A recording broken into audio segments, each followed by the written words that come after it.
why does the soul take birth into a body? What is the necessity? It is the all-knowing spirit. It is complete. It has the ability to create form. That means it is not dependent on form for its survival. Aliveness is not dependent on form. Form is dependent on aliveness. Recognition of form requires someone, something to be alive to recognize that form. But what is the necessity? If we can understand this process, this all-important reason why the formless becomes form, we will understand what creation is. We will understand the story of life, the story of the individual. We'll understand everything there is to understand, the beginning, the ending. But this is the most important thing. Why form? Why the physical body? Aliveness is one. Consciousness is one. Why does it divide itself into many different forms? And while it is attached to the form, it forgets all about its ultimate nature. And now it is upon the individual entity to go on a journey discovering the reason for this separation. There is no meaning to the search for the story of creation if it isn't for the search for the creation that is happening right here, right now. The creation that you recognize as your life, your mind, your body, your experiences. When you are inquiring into the nature of reality, you are basically inquiring into the phenomenon of life that you are familiar with. So you're basically asking, why am I here? Where did I come from? If not for that question, who cares? Who cares about anything else? Imagine if the creation story leaves you out. It explains everything, but it does not tell anything about you. Would you accept that creation story? You would totally reject it. For me, the most important thing is my story. Just because I don't want it to sound too egotistical, I don't want to go on saying, I want to know me, I want to understand me. I just simply substitute me with life experiences. In everything, I'm searching for myself. That is why transformation is inevitable. That is why I cannot stagnate. Either I am descending or ascending. If I am not doing anything, if I am not moving towards my true nature, if I am not searching for truth, I am descending into the world of lies. Because change is inevitable.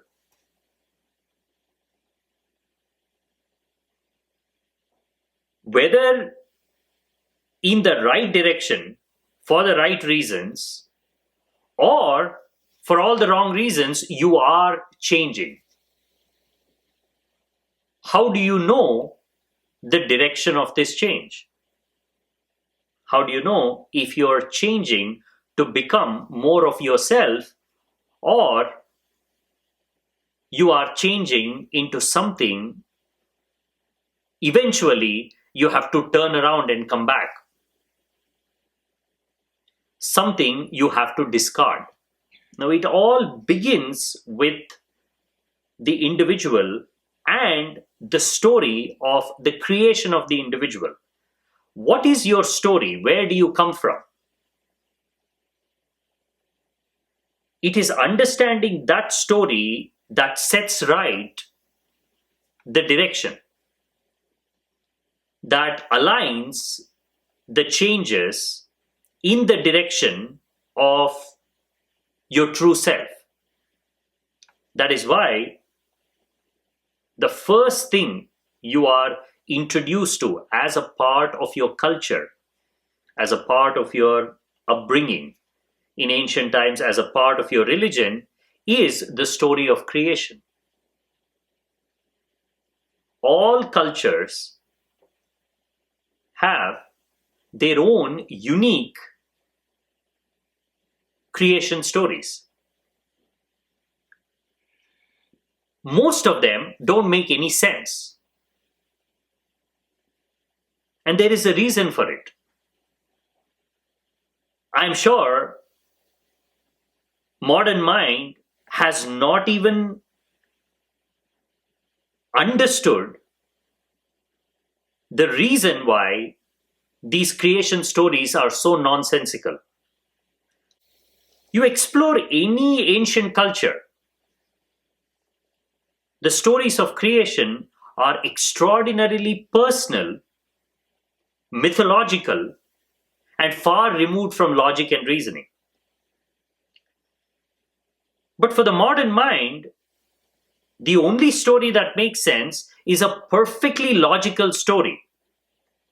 A story that snugly fits into our reasoning capabilities. Now, here is the problem.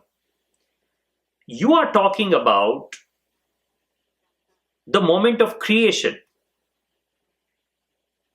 You're talking about the process of creation. That means you're talking about a time before the mind, before thoughts, before logic, before reasoning. Now, how can creation story make perfect sense to the mind that comes afterward? The very fact that our creation story that we are most familiar with makes perfect sense to us means it is totally made up. It is not the real story. We made it up using our imagination. That is why it appeals to us. Creation stories should not make any sense because it is not logic, it is not reasoning. We are talking about a phenomenon that has given birth to logic and reasoning.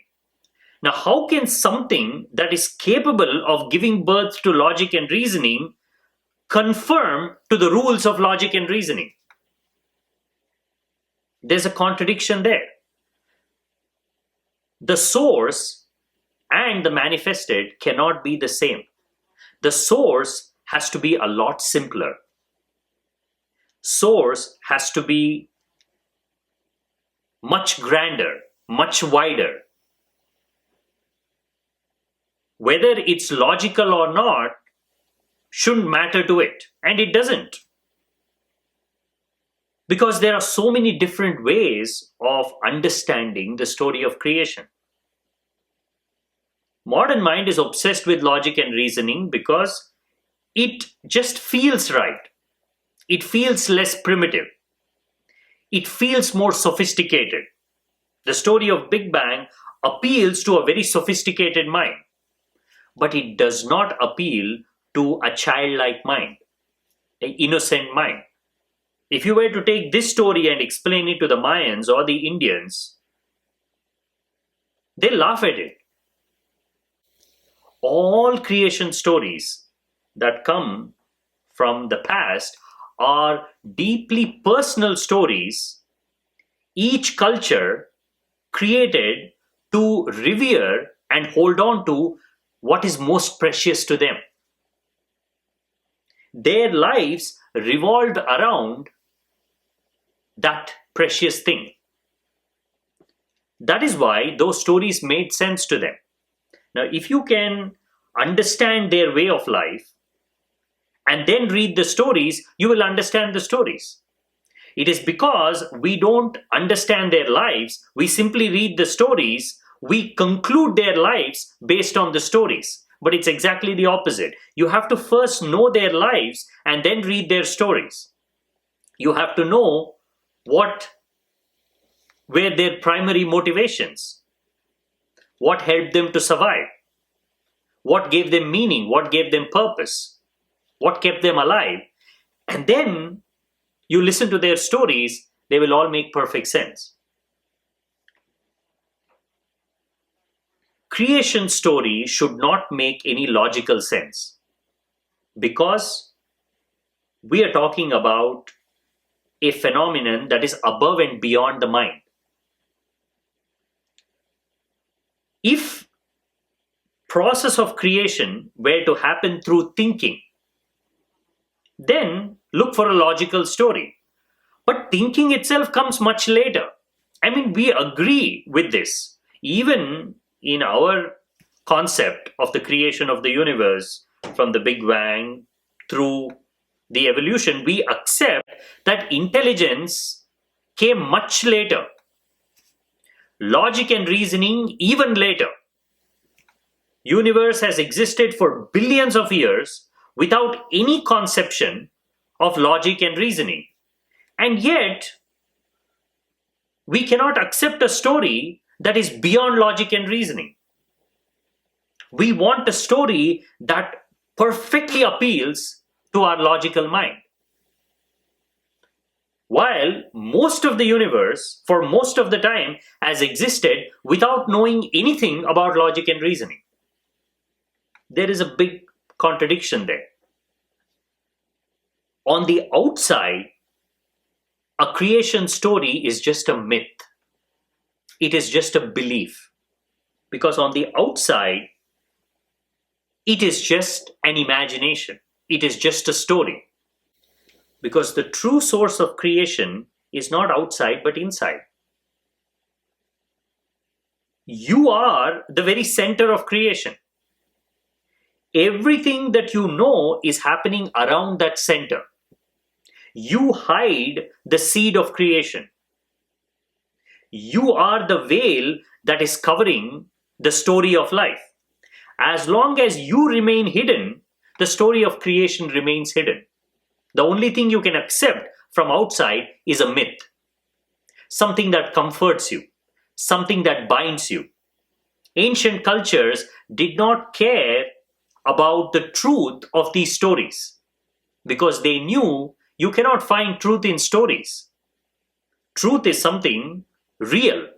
One has to descend to the depths of one's being. One has to go to the center of one's being and become that truth. Because they had that understanding, they did not search for truth in words, in language. So any story, as long as it was about things they loved, they connected with, made perfect sense to them. They were intelligent enough to understand that their stories need not be explained through logic and reasoning. Hence, we have so many different stories, so many different creation stories, so beautiful, so personal, so enchanting, and totally illogical. On the outside, objectively, we cannot get to one story of creation and agree on it. Because creation is a very personal experience. It is not an objective experience. The moment you talk about creation as an objective truth, you're leaving yourself away. And when you leave yourself out of the picture, that story, even if it appeals to your mind, will not be the true story. Because it will not guide you to that truth.